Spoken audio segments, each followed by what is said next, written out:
pardon me for interrupting, the U.S. will be gone or done with the war in 2 I or 3 think with weeks? 2 or 3 weeks, Not 3 weeks. If it is we'll 3 leave. weeks. राष्ट्रपति Donald Trump ने अपने इस बयान के साथ संकेत दिया है कि अमेरिका 2 या 3 हफ्तों के भीतर ईरान से बाहर निकल सकता है।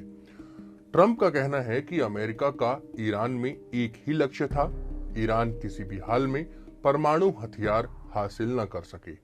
We're negotiating with them right now. They've been, again, we have had regime change. Now, regime change was not one of the things I had as a goal. I had one goal. They will have no nuclear weapon. And that goal has been attained. They will not have nuclear weapons. But we're finishing the job, and I think within maybe 2 weeks, maybe a couple of days longer to do the job. But we want to knock out every single thing there. उन्होंने ये बातें तब कही जब एक पत्रकार ने America में बढ़ती गैस की कीमतों और उन्हें कम करने की उनकी योजना पर सवाल किया था।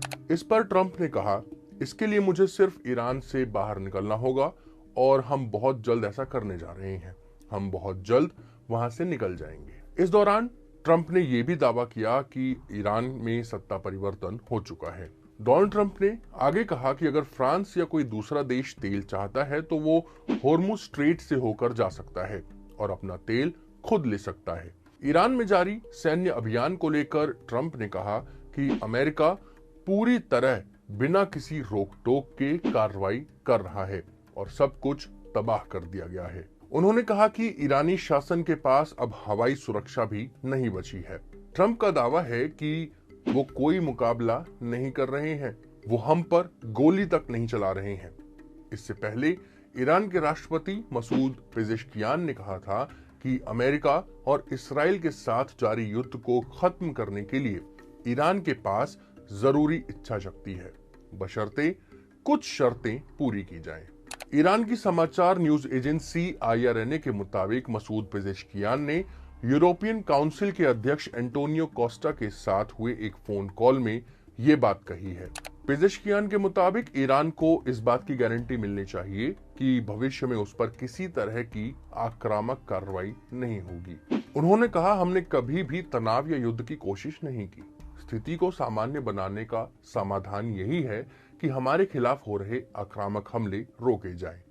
वहीं ईरान की इस्लामिक रेवोल्यूशनरी गार्ड कोर ने मिडिल ईस्ट में काम कर रही 18 कंपनियों को चेतावनी दी है कि वो जल्द अपने दफ्तर खाली कर दें, वरना उन्हें निशाना बनाया जाएगा। IRGC के मुताबिक ये चेतावनी तेहरान के स्थानीय समयानुसार बुधवार रात 8 बजे से लागू हो जाएगी।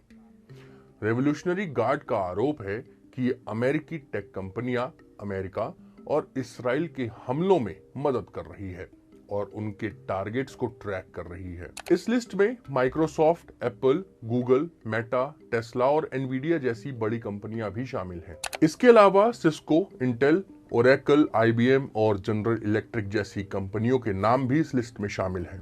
IRGC ने बयान में कहा है कि हम इनके कर्मचारियों को सलाह देते हैं कि वो अपनी सुरक्षा के लिए तुरंत अपने दफ्तर खाली कर दें। साथ ही चेतावनी दी गई है कि मध्य पूर्व के देशों में इन आतंकवादी संगठनों के आसपास रहने वाले लोग भी 1 किलोमीटर के दायरे से बाहर सुरक्षित स्थान